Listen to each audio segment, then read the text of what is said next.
In a remote corner of Africa, between the golden mountains of the kingdom of Umuntu, there was an ancient legend about a hidden treasure.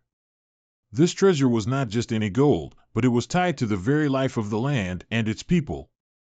It was said that the gold had been left by the ancestors as a pact with nature. Whoever stole this gold would break the bond with the land, and a curse would fall upon the entire kingdom. Kofi, a daring young man from the village of Nyama, had heard the legend since he was a child.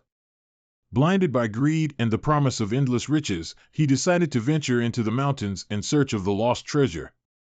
Despite warnings from his grandmother, a wise elder who knew the old stories, Kofi set off at dawn without looking back. Kofi traversed dense forests and scaled steep mountains for days. Along the way, he found signs that others had tried to take the gold, but had failed. Some returned empty-handed, and others never came back. However, Kofi didn't hesitate. Finally, in a cave hidden between two giant rocks, he found the gold. The shine of the golden coins was blinding. But something strange happened. As Kofi took the first coin, he felt a strong vibration beneath his feet. The mountains began to tremble, and a fierce wind blew from inside the cave. It was as if the earth itself was angry. Kofi ignored the signs and filled his backpack with as many coins as he could carry. As he left the cave, darkness overtook the region, and the sun was covered by clouds. When Kofi returned to Nyama, he was welcomed as a hero. The people celebrated his bravery, but something strange began to happen. The crops in the fields began to wither, the rivers started to flood in odd ways, and sick animals appeared all over the village. The curse the ancestors had feared seemed to have arrived. Kofi's grandmother, upon seeing what was happening, called him. "You have broken the pact, my child. The land is suffering because of your greed. That gold was not just wealth, it was the balance of our existence." Kofi, worried, finally understood the price of his actions. Kofi decided to return to the mountains to return the gold. But when he reached the cave, the curse had already been unleashed.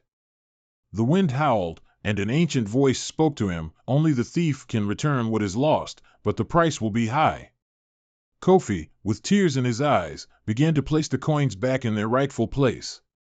Each coin he touched felt like a spark of pain in his heart, but he knew it was the only thing he could do to save his people. Suddenly, the sky began to clear. The fields were watered by a gentle rain, the rivers returned to their course, and the animals became healthy again.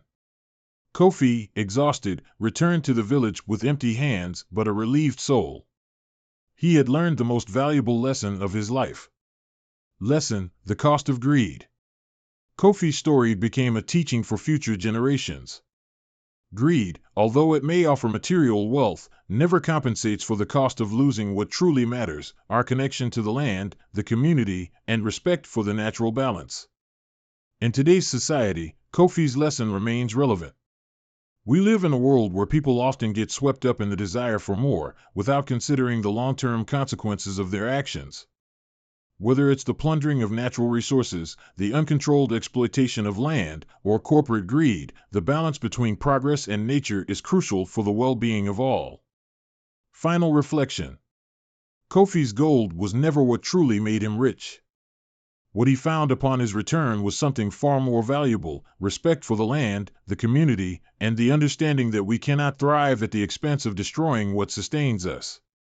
Kofi's lesson is a reminder that, if we want a prosperous future, we must prioritize integrity and harmony over unchecked greed.